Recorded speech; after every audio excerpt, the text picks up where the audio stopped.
आप जानते क्यों लोगों के घरों में बीमारियां रहती? यहां प्रभु बोझ ले लेना, प्रभु बोझ लेने के बाद अपनी चुगलियां शुरू। और बाइबल कहती है इसलिए तुम बीमार हो, तुम रोगी हो, तुम निर्बल हो, क्योंकि तुमने परमेश्वर की देह को बिना पहचान के लिया। कौन है खुदा की देह? तुम खुदा की देह हो, मैं खुदा की देह हूं, वॉलंटियर खुदा की देह है, तुम खुदा की देह हो। कोई नाक है, कोई कान है, मैं मुंह हूं, मैं बोल रहा हूं, कोई कान है, कोई टांग है, कोई सुसमाचार दे रहा। हर बंदा परमेश्वर की देह के अंदर है।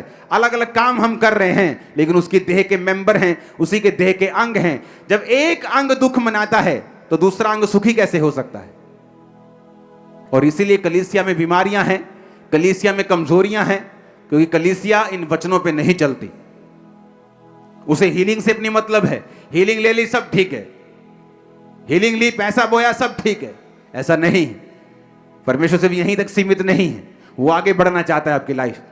अपने काम से मतलब रखें, प्रेयर से मतलब रखें, फास्टिंग से मतलब रखें, अपनी लाइफ से मतलब रखें कि आपने प्रेयर की कि नहीं की। दूसरों से क्या लेना देना?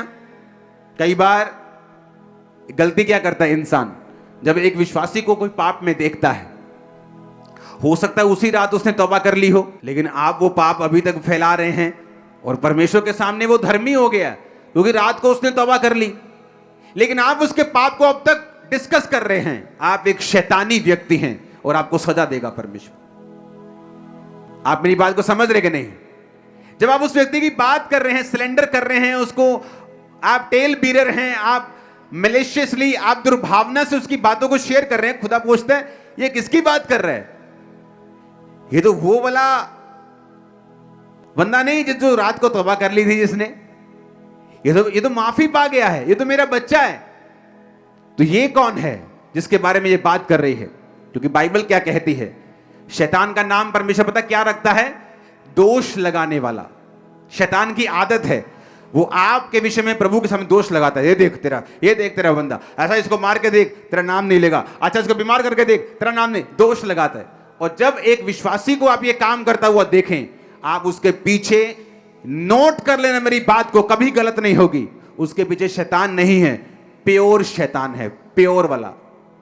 बोलते ना यार देसी घी नहीं मिलता जी, शुद्ध मिलता है देसी। तो समझ लेना कि शुद्ध शैतान इस बंदे के अंदर है। और मोस्टली ऐसे विश्वासियों के रूप में आपको मिलेंगे। अविश्वासी आपको ऐसा नहीं मिलेगा, लेकिन विश्वासी मिलेगा। क्योंकि जब शैतान आपको बाहर से नाश नहीं कर सकता, वो आपको ज्वाइन कर लेता है अंदर से। आपके कान खुल रहे हैं, मैं जानता हूं। आमीन। और जब आप इन बातों को समझ जाएंगे, आप कभी धोखा नहीं खाएंगे। आप अपने काम से मतलब रखेंगे। आप ये समझ जाएंगे कि जो चीज सही नहीं, मुझे उसके लिए प्रेयर करनी है। जो सही है उसके लिए थैंक्स करना है। हालेलुया। ऊंची आवाज में बोलो हालेलुया।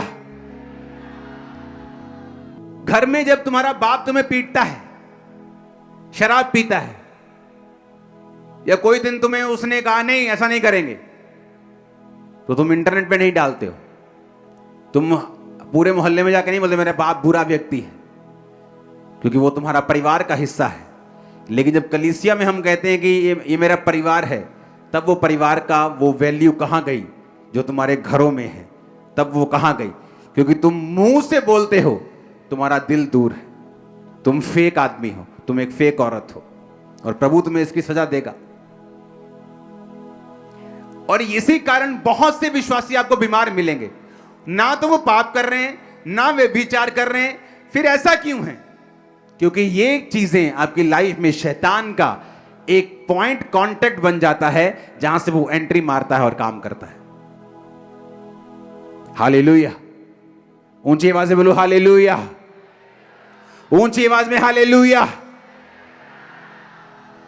हमारे YouTube चैनल को सब्सक्राइब करें ताकि आप परमेश्वर के गहरे वेदों को जान सकें कि कैसे आप परमेश्वर में बढ़ सकते हैं, कैसे आप दुष्ट आत्माओं से, नशों से, बीमारियों से और वंशों के श्रापों से आजाद हो सकते हैं।